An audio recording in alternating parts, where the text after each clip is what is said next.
코백스는 WHO에서 개도국 위주로 지급이 되는데 중국산이나 러시아산 백신이 혹시 들어오는 거 아닌가 하는 의혹이 있습니다. 중국산 백신과 러시아 백신은 임상 결과가 충분히 공개되지도 않았고 여당 모 국회의원의 말을 빌리자면 우리 국민을 마루타 실험하는 저는 안 된다고 생각합니다. 여기에 대한 정부의 투명한 공개가 필요하다고 봅니다. 국민의힘 코로나19 대책특위위원장 신상진입니다. 네, 오늘은 우리 코로나 국내 환자 발생 1주년을 맞이해서 1년을 돌아보고 또 향후 코로나 대응을 어떻게 할 것인가에 대한 우리 특위위원님들과 또 우리 김종인 비대위원장님 모시고 또 주호영 원내대표님과 함께 이렇게 회의를 갖게 돼서 아주 중요한 의미가 있는 회의라고 생각이 듭니다.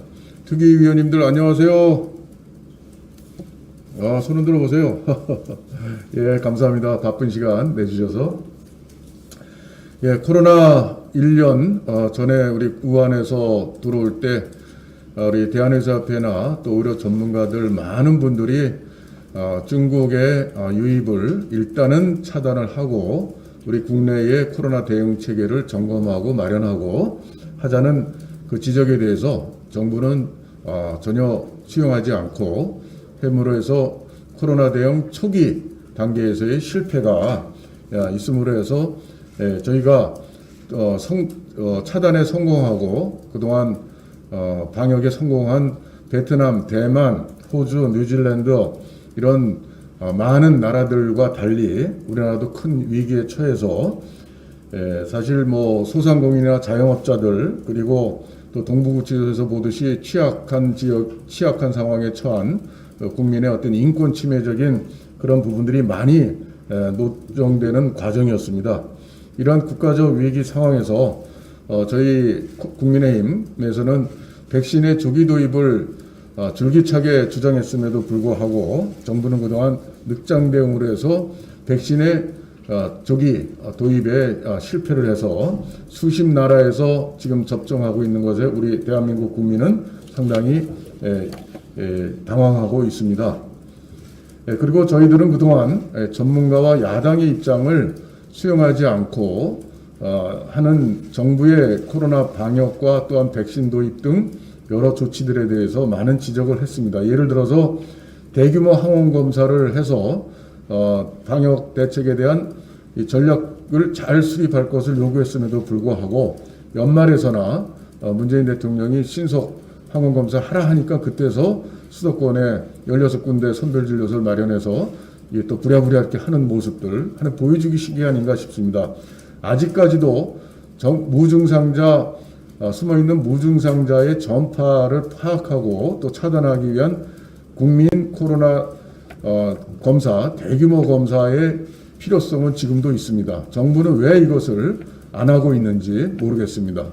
더군다나 변이종 바이러스의 지금 국내 유입으로 해서 이것이 얼마나 규모가 되는지 실제 18명이라고 정부는 발표하는데 18명이 아니라 전문가들 의견은 이미 12월에 80세 되신 어르신이 영국에서 이렇게 거쳐서 들어오고 하면서 여러 나라에서 이미 영국이 아니더라도 들어오는 나라들이 많고 그 12월에 전수 바이러스 시퀀싱, 바이러스 유전체 검사를 배열 검사를 다 했어야 된다는 것이 전문가 의견인데 그리고 또 지금 했는지 안 하는지도 전문가들도 파악을 못하고 왜 이렇게 비공개 불투명으로 이 코로나 대응을 이게 움켜쥐고 있는지 도저히 민간 참여를 봉쇄하는 정부의 이런 태도에 대해서 지난 1년을 돌이켜보면서 정말 안타깝고 또 화가 나고 지적을 안 할 수가 없습니다. 앞으로라도 장기화되는 코로나 대응에 있어서 각계 민간 전문가들의 의견을 다양하게 수용할 것을 다시 한번 이 자리를 빌어 촉구합니다. 그리고 앞으로 정부의 향후 촉구할 것이 있습니다.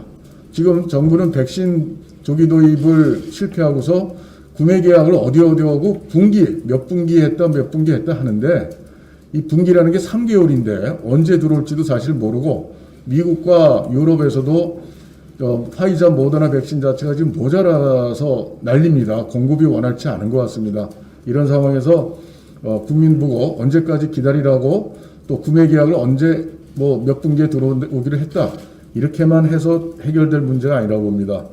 이스라엘에 모사드가 동원됐듯이 우리 국내에서도 국정원 등 박지원 국정원장은 뭐 하는지 모르겠어요. 대공 수사도 지금 이관돼서 없을 텐데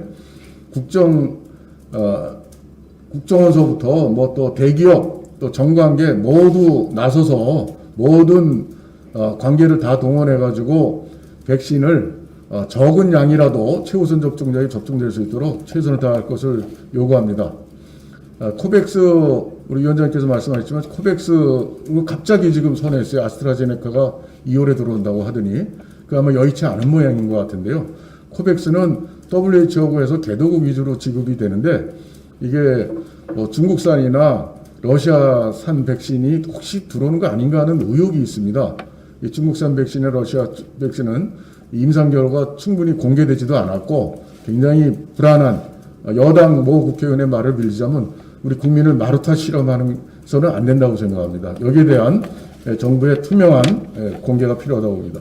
두 번째로 백신 우선 접종자 선정의 투명성과 합리성을 요구합니다. 의료진 등 1차 접종자, 최우선 접종자 90만 명 정도에 대해서는 뭐 그건 동의가 되는 바이지만 이후에 우선 접종자 순위에 있어서 이것은 나이가 굉장히 중요한 요소가 되리라고 봅니다.